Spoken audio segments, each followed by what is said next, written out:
how did you know? How did you know when your mom was starting to change, if you will? One day she's one way and then something else. Did it seem to happen all of a sudden, or was it a progression? How did you know? Well, Velda, to be very honest, I didn't know. I didn't know. I'm degreed as a therapist, but I was not aware that my mom was going through the early onsets of Alzheimer's. I didn't know. And she and I would get on the phone and laugh about some incidents that she may have had. I remember one day she called me and she says, "Chris, you're not gonna believe what I did." I said, "What, Mama?" She said, I got dressed, put on my suit and my hat, and I was wondering why in the world the mailman is riding around on Sunday because I'm on my way to church." So she got to church, she's trying to figure out why were the people in the neighborhood cutting grass. Well, someone told her Mother Johnson Day is Saturday. So she came home and told me that, and we just laughed. We thought it was so fun. I said, "You did what, Mama?" She said, "I went to church. I thought it was Sunday." So those are some of the things that we laughed about. And I really didn't know. And it kept occurring. Certain things kept reoccurring. And then we realized, oh, something is missing here. Mm. So before we wasn't aware and I didn't know. And so when the things kept reoccurring over and over, little incidents like that, then of course we had her checked out and found out that it was an early onset of Alzheimer's.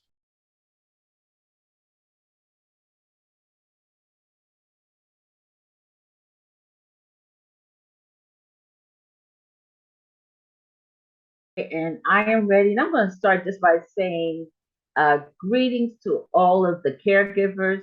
Uh, I am just so excited right now because I have the caregivers group. And when I talk about the caregivers group, we talk about a place where caregivers can come together to be able to share information, give tips, look at resources, understanding the caregiver's journey. Because if we're a caregiver, we know we all have a journey.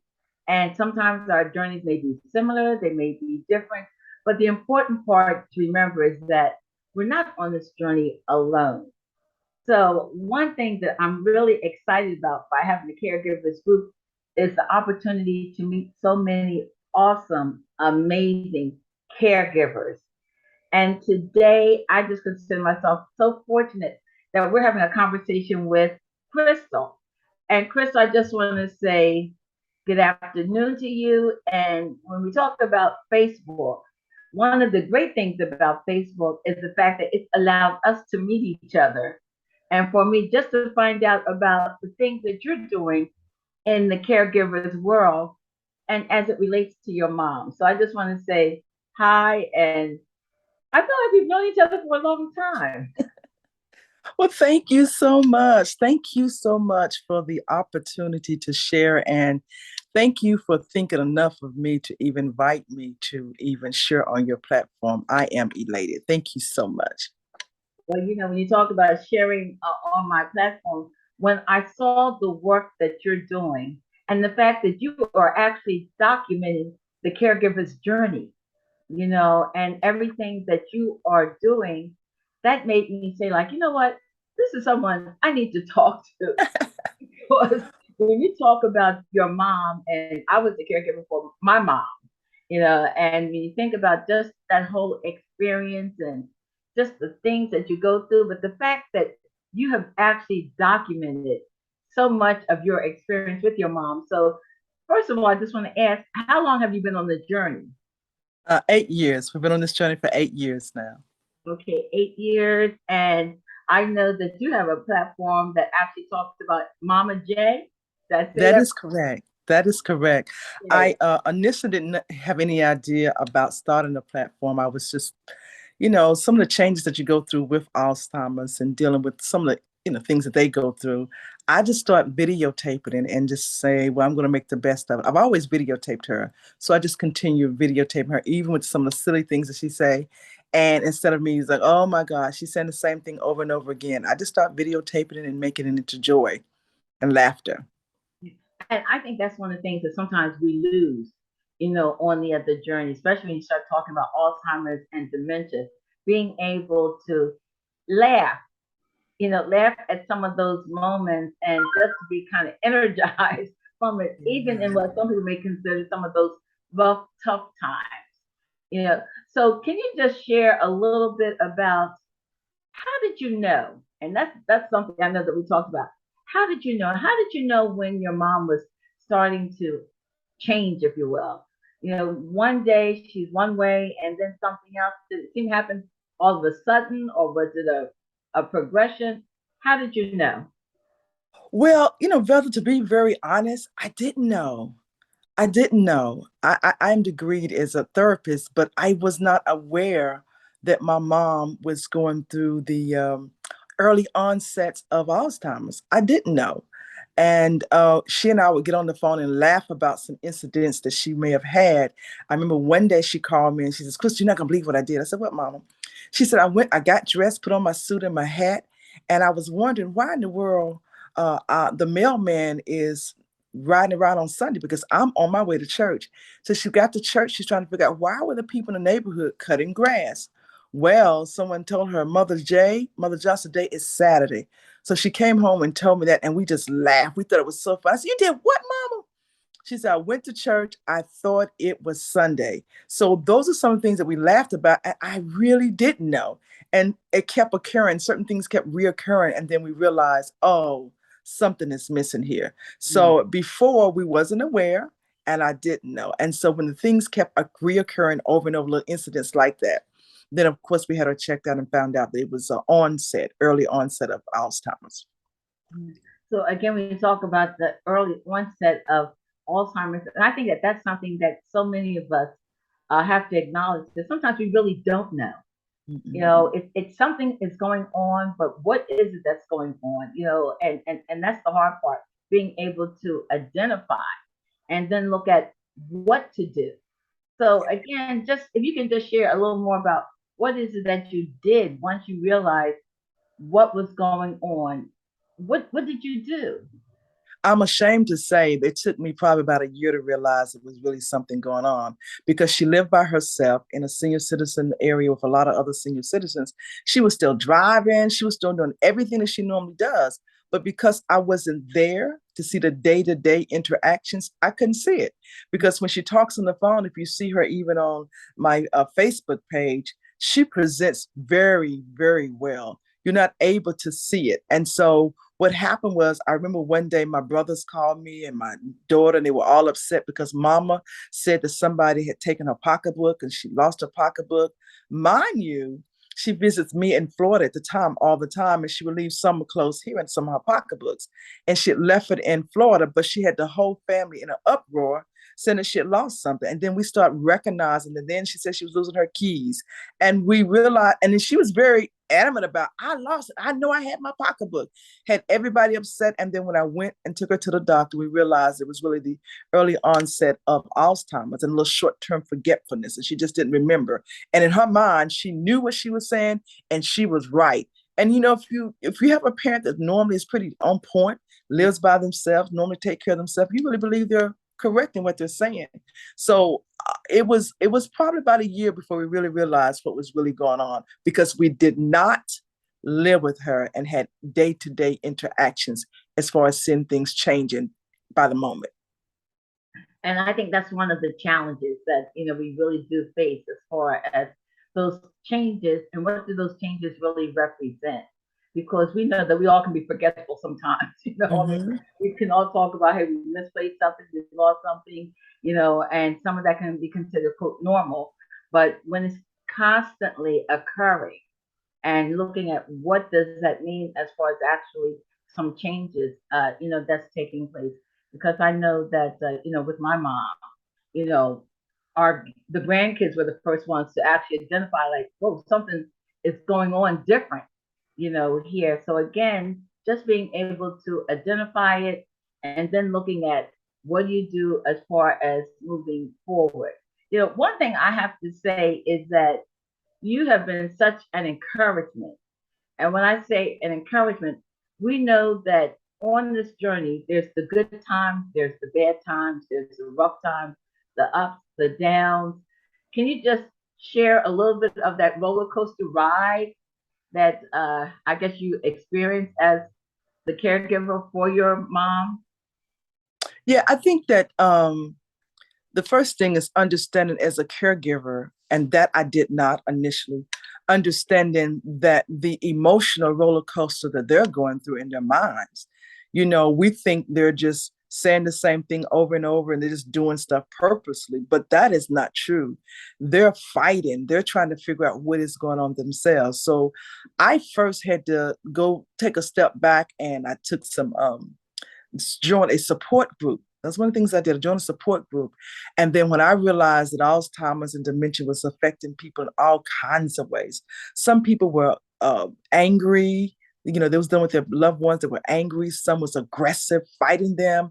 And I realized that I really didn't have it as bad as I thought I did. My mother was just repeating herself and doing the same thing over and over. And also I realized that some people were runners. They would leave, they had to lock the door. The things that I dealt with was her getting up in the middle of the night saying that she was ready to go home. It got to a point where we decided that it was best for her to move with me to Florida. So I have 5 brothers in North Carolina. So we all agreed. And my mother also agreed that if she ever got sick or couldn't live alone, that she preferred living with me. So they flew her here and she started living with me. And that's when I really saw the real deal, living with her day to day, because she was still vocal. She still had her opinion. She was still going to the bank. She was still able to pay her bills. So when you have somebody, that's able to do certain things, but then they forget and start thinking, did you take my money? Did I put my money in the bank? Did my money come? That's when I realized there are real issues going on. And so what I learned to do is that I understood that there were some people that were going through a whole lot more than I was.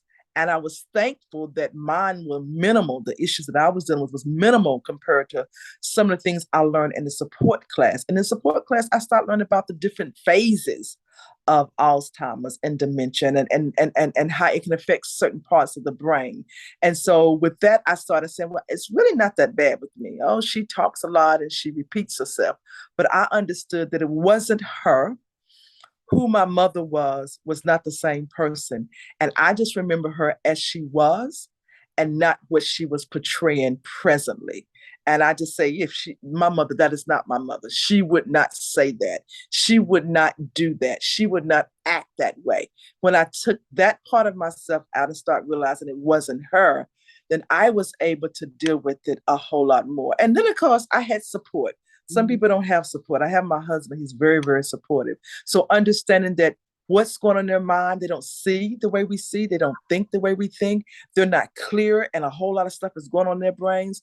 We need to understand it and then deal with that particular person that's dealing with Alzheimer's. That's just my opinion. That's how I deal with it. So if I can make her laugh, then I'm going to laugh. If we can grin about something, then we would grin. And then I started learning what is it makes her happy. My mother loves gospel music. My mother loves watching Steve Harvey. My mother loves game shows and guessing games. She loves paternity court. She loves playing Uno. She loves playing checkers. So what I started doing was tapping into those things that she was compassionate about. And it made our lives so much, much easier. You know what? All I can say is clearly your mom is very blessed to have you as her caregiver, really, because again, we talk about the lessons learned. Lesson learned, being able to know that there is support out there, and the fact that you were able to get a support group and to know that there's someone that you can talk to. Because I think that's a part of the struggle. Sometimes feeling like there's no one to talk to, there's no one who understands, even feeling guilty, feeling guilty because you're upset because maybe they're upset and not understanding how to maybe take some of those times and turn it into something else, or just taking time to just kind of inhale, exhale. Having said that, we talk about self-care also. Now, with all of this that we're talking about and everything you're doing for your mom, what are you doing for yourself? I know you talked about, joining a self-care group, which we know means everything. But is there anything else you feel like you are doing that has really helped you to make this journey just a little easier? Well, I don't want to really be really, really deep, but I will tell you this. I don't know what I would do if I didn't have the Lord on my side. I Right. don't know what I would do if I didn't have a relationship that I could pray. Because even though we may have therapists and counselors and all kinds of things in place, sometimes those things aren't available when your mama knock on your door at 3 a.m. and got her clothes in her hands and I'm ready to go home, right? And so what I've learned is that I have personally taken time to figure out what do I need to do for self-care. What are the things that I enjoy? I enjoy taking baths. Okay. I know that sounds simple, but I enjoy taking baths. I enjoy listening to music. I enjoy watching my favorite sitcom. I enjoy meditating. And the thing about it, when you have a loved one that's living with you with Alzheimer's, you're on their schedule. They are not on your schedule. So you have to figure out how do you make time for what you really want to do. So I know that when my mother goes to sleep, that is my me time. I know that when she's watching her favorite show, that is the time that I can do self care. Because when you find something that they really enjoy doing, my mother, she doesn't want me to talk to her, don't interrupt her, leave her alone. Well, that is an opportunity for me to go lay across the bed and just meditate. So I have learned to figure out what I need to do. I do a lot of meditating. I do prayers. I read a lot. I read things that's going to influence me and that's going to help me be okay.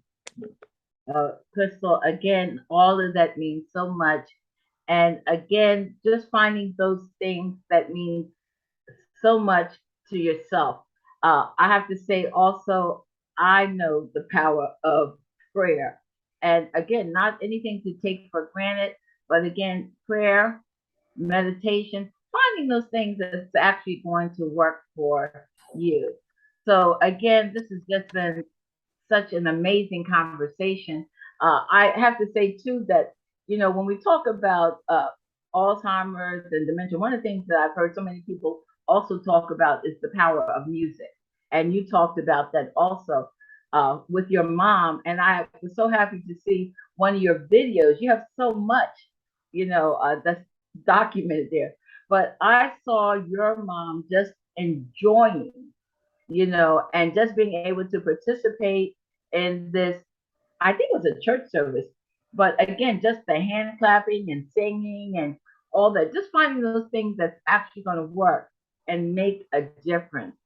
So again, I just want to say thank you for this conversation. I'm expecting us to have more conversations, because you're just doing so much. And again, I know there's so many opportunities for us to just kind of share, the caregiver's journey with other people. And hopefully this will be some encouragement to others.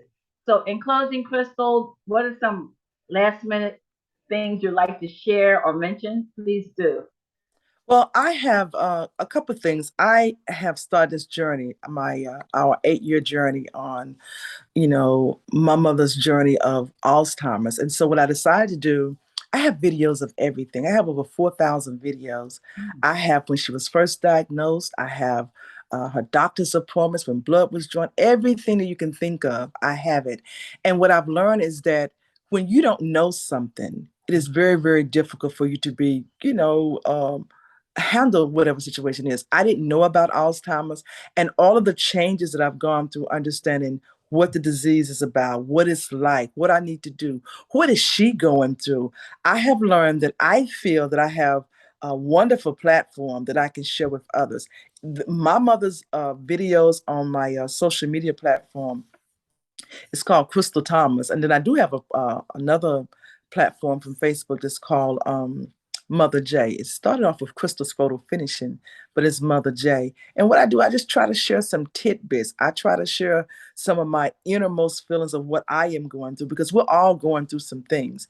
And hopefully it can be a blessing to somebody else. Hopefully it can make somebody else smile. So come on over to my Facebook page, take a look, enjoy. And let me share this with you. I realized too that I am a daughter. She is my mother. And I am not an expert. I am a caregiver. And so when I share on my platform, I'm not saying that I know everything, because there's a possibility you may have some things you can share with me. But there may be some suggestions you can share that you can give me to help me on my journey. Because we're about 8 years in now, and she's still doing pretty well. So again, I appreciate the opportunity to share with you, and hopefully and prayerfully, you guys will be able to share with me as well. And that's what this is all about, being able to share our journeys together, to be able to learn from each other. So, anyone who's watching this, again, Crystal has shared her Facebook page. You know, my Facebook page. We are working together because that's the only way we're going to be able to become stronger in our journey here. And, you know, there's so many quotes that's out there, but one I'm looking at right now is please remember the real me when I cannot remember you. Wow, I love that. I love that. You know, that is something that I think is just so important, you know, to remember. And like you said, you know, they're not wanting to go through this. This isn't something that they would have wished on themselves. We wouldn't have wished it on them, you know, but this is what we're dealing with. So again, finding that support, finding that encouragement, finding that me time, finding whatever it is to work. And yes, that's why we want to be able to have this platform and to hear from other people to be able to share. So again, we talked about how do you know, well, the question is, sometimes you don't. You know, it's as simple as that. Sometimes you don't know. But the question is, what are we doing to handle this journey? And, you know, Crystal, I also have a page and it's called Vision for Today. And I just want to ask you, when you talk about your vision for today, what would you say as far as, and I know you're doing a lot of things, what would you say is your vision for today, right now? Well, there's a couple of things that I do realize, and I use this quote all the time. All you can do is all you can do, and all you can do is enough. Mm-hmm. I do the very best that I can do. I share as much as I can share. I pour in to my mother. And it's amazing that sometimes she pour into me. Mm-hmm. So all I know is that my vision is to be the best caregiver that I can be, and to support her and to support other caregivers, and have an open heart that maybe somebody can help me. And I Mm-hmm. think it's important that when you collaborate with someone like yourself and you join in with forces, I think that's awesome, because it takes all of us to build a village. It takes all of us to be the best that we can be. You know something that I don't know. I may have an idea or a tip that you may not be familiar with, but if we put all that into the same pot, we could be wonderful supporters for each other. So my vision is to continue sharing my mother on video, continue asking questions, continue being vulnerable and share my inner feelings about what is going on with me, my vision about how I want to take care of her, where I want her to be. I also feel it's important for us to show your real self. Like, you're not getting help from your loved ones or whatever you're going through. It's important for us to be transparent and to be pure, because when we hold things in, it causes us to be sick. It causes us to be stressed out. So it's important for us to have an outlet. You're an outlet. You're an outlet where a person can share what they're going through. That's what I want to be. So my vision is to help a whole lot of people in the way that I can with Mother J. Well, sister, all I can say is you're doing it. You are definitely doing it. And again, if you haven't heard about Crystal Thomas, again, check it out. You know, we're going to continue to collaborate together. And yes, you'll see some of her Mother's Day over in the Caregivers group also. So again, just thank you. God bless you. On behalf of all the caregivers, thank you for sharing your story, your journey, because it's definitely helping us to become better. Thank you. Have a great weekend. Okay, you too. Thanks, Crystal. Bye bye. Bye bye.